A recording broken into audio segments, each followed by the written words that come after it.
ಹರೇ ಶ್ರೀನಿವಾಸ. ಶ್ರೀ ಜಗನ್ನಾಥದಾಸರ ಮೇರುಕೃತಿ ಹರಿಕಥಾಮೃತ ಸಾರದಲ್ಲಿನ ಉದಾತ್ತಾನುದಾತ್ತ ಸಂಧಿಯಲ್ಲಿ 9ನೇ ಸಂಧಿಯಲ್ಲಿ ತಮಗೆ ನಮ್ಮ ಪ್ರಶ್ನೆಗೆ ನಿಮ್ಮ ಉತ್ತರ ಕಾರ್ಯಕ್ರಮಕ್ಕೆ ಬಂದಿದ್ದೀರಾ. ತಮಗೆ ಸ್ವಾಗತವನ್ನು ಬಯಸ್ತಾ ಇದ್ದೀನಿ. ತಮ್ಮ ಹೆಸರು ಜೋರಾಗಿ ಹೇಳಬೇಕಮ್ಮ. ಡಿ.ಕೆ. ಸುವರ್ಣಮೂರ್ತಿ. ಡಿ.ಕೆ. ಸುವರ್ಣಮೂರ್ತಿ.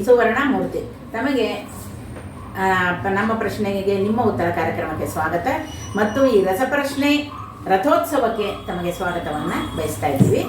ಹಾಗೆಯೇ ಪ್ರಶ್ನೆಗೆ ಉತ್ತರ ಶುರು ಮಾಡೋಕ್ಕಿಂತ ಮೊದಲು ಗುರು ಮಧ್ವರಾಯರ ಚರಣ ಕೊಂದಿಪೆ ನಿತ್ಯ, ಗುರು ಮಧ್ವರಾಯರ ಚರಣ ಕೊಂದಿಪೆ ನಿತ್ಯ, ಹರಿ ಸರ್ವಾತಮನೆಂಬ ಸ್ಥಿರವಾದ ಮತಿ ಕೊಡೋ ಹನುಮ, ಹಾಲ ಬಾವಿಯಲ್ಲಿರುವಂಥ ಭೀಮ, ಹರುಷದಿಂದಲಿ ಕಾಯೋ ಹನುಮ, ಹಾಲ ಬಾವಿಯಲ್ಲಿರುವಂಥ ಭೀಮ. ಈಗ ತಮಗೆ ಪ್ರಶ್ನೆಗಳನ್ನು ನಾನು ಆರಂಭ ಮಾಡಲ. ಮೊದಲನೇ ಪ್ರಶ್ನೆ ತಮಗೆ, ಬ್ರಹ್ಮನಾಡಿಯ ಹೃದಯ ಕಮಲದಲ್ಲಿರುವ ಪ್ರಾಣದೇವರ ಪಾದವನ್ನು ಯಾರು ಆಶ್ರಯಿಸಿದ್ದಾರೆ? ಲಿಂಗದೇಹ ಮತ್ತು ಅನಿರುದ್ಧ ದೇಹ ಸಹಿತವಾಗಿರುವ ಜೀವಿ. ಜೋರಾಗಿ ಹೇಳಿ ಇನ್ನು ಸ್ವಲ್ಪ. ಲಿಂಗದೇಹ ಮತ್ತು ಅನಿರುದ್ಧ ಶರೀರದ ಸಹಿತವಾಗಿರುವ ಜೀವಿಯು. ಸರಿಯಾದ ಉತ್ತರ. ಲಿಂಗ ಶರೀರ ಮತ್ತು ಅನಿರುದ್ಧ ಶರೀರ ಸಹಿತನಾದ ಜೀವಿಯು ಇದ್ದಾನೆ ಅಂತ ಹೇಳಿದ್ರು ಸರಿಯಾದ ಉತ್ತರ. ಇನ್ನು ಮುಂದಿನ ಒಂದು ಪ್ರಶ್ನೆಗೆ ಹೋಗ್ತಾ ಇದ್ದೀವಿ. ಜೋರಾಗಿ ಹೇಳ್ಬೇಕಮ್ಮ.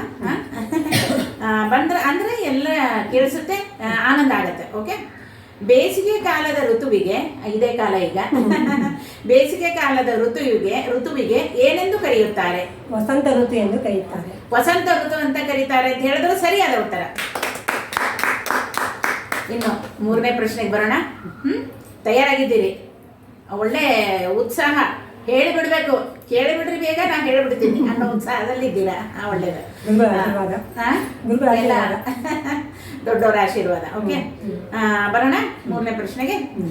ಸಾದಿಲಿಂಗ ಅಂದ್ರೆ ವೈಷಯಿಕ ಲಿಂಗ ಅಥವಾ ಅಣುಲಿಂಗ ಶರೀರದಲ್ಲಿ ತತ್ವ ನಿಯಾಮಕರಾಗಿ ಯಾರಿದ್ದಾರೆ? ಬ್ರಹ್ಮವಾಯುಗಳು. ಜೋರಾಗಿ. ಬ್ರಹ್ಮವಾಯುಗಳು. ಸರಿಯಾದ ಉತ್ತರ, ಚಪ್ಪಾಳೆ. ಬ್ರಹ್ಮವಾಯುಗಳು ಸಾದಿಲಿಂಗ ಅಂದ್ರೆ ವೈಷಯಿಕ ಲಿಂಗ ಅಥವಾ ಅಣುಲಿಂಗದ ಶರೀರದಲ್ಲಿ ಇದ್ದಾರೆ ಅಂತ ಹೇಳಿದ್ರೆ ಸರಿಯಾದ ಉತ್ತರ. ಇನ್ನು ಕೊನೆ ಪ್ರಶ್ನೆಗೆ ಹೋಗೋಣ. ಅಷ್ಟರೊಳಗೆ ತಾವು ಏನು ಒಂದು ಮಾಡ್ಕೊಂಡಿದ್ದೀರಾ? ಅಲ್ಲಿ ಹರಿಕಥಾಂಸಾರ ಅಧ್ಯಯನ ಮಾಡ್ತೀರಾ ಅಥವಾ ಪದ್ಯಗಳನ್ನು ಹೇಳ್ಕೊತೀರಾ? ಹೇಗೆ ನಿಮ್ದು ಇದು? ನಾವು ನಿಮ್ಮಲ್ಲಿ ಪರಶುಮೆಟ್ಟಿಗೆರವರ ಭಾರತೀಯ ಹರಿದಾಸ ಸಾಹಿತ್ಯ ವಿದ್ಯಾಲಯ ನಿಮ್ಮಲ್ಲೇ ನಾವು ಹರಿಕಥಾಂಸಾರ 2 ಸಮಗ್ರ ಹರಿಕಥಾಂಸಾರ ಪರೀಕ್ಷೆ ಬರ್ದಿದ್ದೀವಿ. ಎಲ್ಲ ಕಡೆ ಕ್ವಿಜ್ಗೂ ಹೋಗಿ ಬಂದಿದ್ದೀವಿ. ಆಮೇಲೆ ವಿದ್ಯಾಪೀಠದಲ್ಲಿ ಓರಲ್ ಕ್ವಿಜ್. ಅದು ಹೇಗಿರುತ್ತೆ? ಒಂದು ಗ್ರೂಪಿಗೆ, ಭಜನಾ ಮಂಡಳಿಗೆ ಮಾಡಿರ್ತಾರೆ, ಅಧ್ಯಾಯ ಹೇಳೋದು, ಅರ್ಥ ಹೇಳೋದು. Okay okay. ಅದರಲ್ಲೆಲ್ಲ ಭಾಗವಹಿಸಿದ್ದೀವಿ. ಪ್ರೈಸು ಬಂದಿದೆ. ಓಕೆ ಓಕೆ, ಚೆನ್ನಾಗಿ ಹೇಳ್ತಾ ಇದ್ದೀರಿ. ನೀವು ಒಬ್ರು ಇದ್ದೀರಿ ಅಂತ ನಿಮ್ಮಂತವ್ರು ಮತ್ತೆ ಒಂದು 4 ಜನ ಸೇರಿದ್ರೆ ಇನ್ನೂ ಇದಾಗುತ್ತಲ್ವಾ? ಅದರಿಂದ ಒಳ್ಳೆ ಒಂದು ಹವ್ಯಾಸ, ಒಳ್ಳೆ ಇದರಲ್ಲಿ ಇದ್ದೀರಾ. ತಮಗೆ ಧನ್ಯವಾದಗಳಮ್ಮ. ಇನ್ನು ಕೊನೆ ಪ್ರಶ್ನೆಗೆ ನಾನು ಬರ್ತಾ ಇದ್ದೀನಿ. ಯಾವ ಜೀವರುಗಳ ಸ್ವರೂಪ ದೇಹವು ಏಕರೀತಿಯಾಗಿ ಪರಮಾಣು ಸ್ವರೂಪದ್ದಾಗಿರುತ್ತದೆ?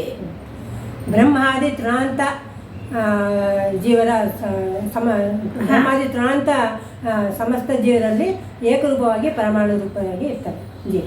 ಇದು ಏನು? ಬ್ರಹ್ಮಾದಿ ತೃಣಾಂತ ಪರ್ಯಂತ ಸಮಸ್ತ ಜೀವಗಳು. ಉತ್ತರ ಸರಿಯಾಗಿದೆ. ಬ್ರಹ್ಮಾದಿ ತೃಣಾಂತ ಪರ್ಯಂತ ಸಮಸ್ತ ಜೀವರ ಸ್ವರೂಪ ದೇಹ ಒಂದೇ ಏಕರೂಪವಾಗಿ ಪರಮಾಣು ಸ್ವರೂಪವಾಗಿ ಇರ್ತದೆ ಅಂತ ಹೇಳಿದ್ರೆ ಸರಿಯಾದ ಉತ್ತರ, ಚಪ್ಪಾಳೆ. ತಾವು ಎಲ್ಲ ಒಂದು ಇದಕ್ಕೆ ಪ್ರಶ್ನೆಗಳಿಗೆ, ಯಾಕೆಂದ್ರೆ ನೀವು ಆಲ್ರೆಡಿ ಹೇಳಿದ್ರಿ ಅಧ್ಯಯನ ಮಾಡ್ತಾ ಇದ್ದೀರಾ ಮತ್ತು ಈ ಪರೀಕ್ಷೆಗಳನ್ನೆಲ್ಲ ಮುಗಿಸಿದ್ದೀರಾ, ಹಾಗೂ ಓರಲ್ ಪ್ರಶ್ನೆಯೋತ್ತರಕ್ಕೂ ಹೋಗ್ತಾ ಇರ್ತೀರಾ. ಮತ್ತೇನಾದ್ರು ಹಾಡು ಗೀಡು ಕಾಂಪಿಟೇಷನ್ ಇರುತ್ತಾ? ಹಾಡು ಹೋಗ್ತಾ ಇರ್ತೀವಿ. ಅದೇ ವಿದ್ಯಾಪೀಠದಲ್ಲಿ ಲಕ್ಷ್ಮೀ ಶೋಭನೆ ಪರೀಕ್ಷೆ ಬರ್ತೀವಿ, ಭಗವದ್ಗೀತೆ ಬರ್ದಿದ್ದೀವಿ. ಒಟ್ಟಿನಲ್ಲಿ ನೀವೆಲ್ಲ ಕಾಂಪಿಟೇಷನ್ಸ್ಗೆ ಇದಕ್ಕೆ ಹೋಗ್ತಾ ಇರ್ತೀರ ಅಲ್ವಾ? ಅದರಿಂದ ನಿಮಗೆ ಉತ್ತರ ಹೇಳಲಿಕ್ಕೂ ಒಳ್ಳೆ ನಿರರ್ಗಳವಾಗಿ ಹೇಳಿ ತಾವು ಬಂದು ಈ ಒಂದು ಕಾರ್ಯಕ್ರಮದಲ್ಲಿ ಭಾಗವಹಿಸಿದ್ದಕ್ಕೆ ತಮಗೆ ಅನಂತ ಧನ್ಯವಾದಗಳಮ್ಮ. ಧನ್ಯವಾದಗಳು.